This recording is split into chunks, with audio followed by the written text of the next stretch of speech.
ଚଳିତ ମାସ 6/4/2025 ରବିବାର ଦିନ ଝାରସୁଗୁଡ଼ା ଜିଲ୍ଲାର ଆଇନ ମହାବିଦ୍ୟାଳୟଠାରେ ଝରଣା ସାହିତ୍ୟ ଓ ସଂସ୍କୃତି ପରିଷଦ ଝାରସୁଗୁଡ଼ାର ଅଷ୍ଟମ ବାର୍ଷିକ ସାରସ୍ୱତ ସମାରୋହ ପାଳିତ ହୋଇଯାଇଛି।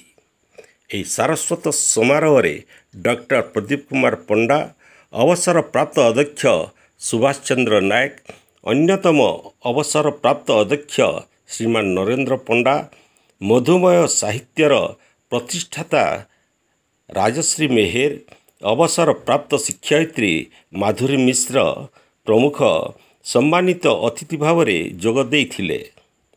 ସମ୍ବଲପୁର ବିଇଡ଼ି କଲେଜର ସହକାରୀ ପ୍ରଫେସର ମମତା ପ୍ରିୟଦର୍ଶିନୀ ସାହୁ ମୁଖ୍ୟ ବକ୍ତା ଭାବରେ ଯୋଗଦେଇ ସାହିତ୍ୟର ଦିଶା ଓ ଦଶା ବିଷୟରେ ଆଲୋଚନା କରିଥିଲେ। ସେ କବି ଗଙ୍ଗାଧର ମେହେର ଓ କବି ଫକୀର ମୋହନ ସେନାପତିଙ୍କ ଲେଖନୀ ଉପରେ ପ୍ରାଞ୍ଜଳ ଭାବରେ ଆଲୋଚନା କରି ସାହିତ୍ୟ ଜଗତକୁ ବଞ୍ଚେଇ ରଖିବାକୁ ଅନୁରୋଧ କରିଥିଲେ। ବିଭିନ୍ନ ଜିଲ୍ଲାରୁ ପ୍ରାୟ 50 ଜଣ କବି କବୟିତ୍ରୀ ଯୋଗଦେଇ ସ୍ୱରଚିତ କବିତା ପାଠ କରିଥିଲେ। ଦେବଗଡ଼ ଜିଲ୍ଲାର ବରିଷ୍ଠ କବି ଶ୍ରୀମାନ ଅବନୀକାନ୍ତ ପାଣିଙ୍କ ଲିଖିତ ଚନ୍ଦ୍ରରେ କଳଙ୍କ ପୁଷ୍ପରେ କୀଟ ପୁସ୍ତକଟି ଉନ୍ମୋଚନ କରାଯାଇଥିଲା। ମୁଁ ନାଥୁରାମର ଆତ୍ମା କହୁଛି ତାଙ୍କ ଲିଖିତ କବିତାଟି ବହୁ ଉଚ୍ଚକୋଟୀର ଥିଲା।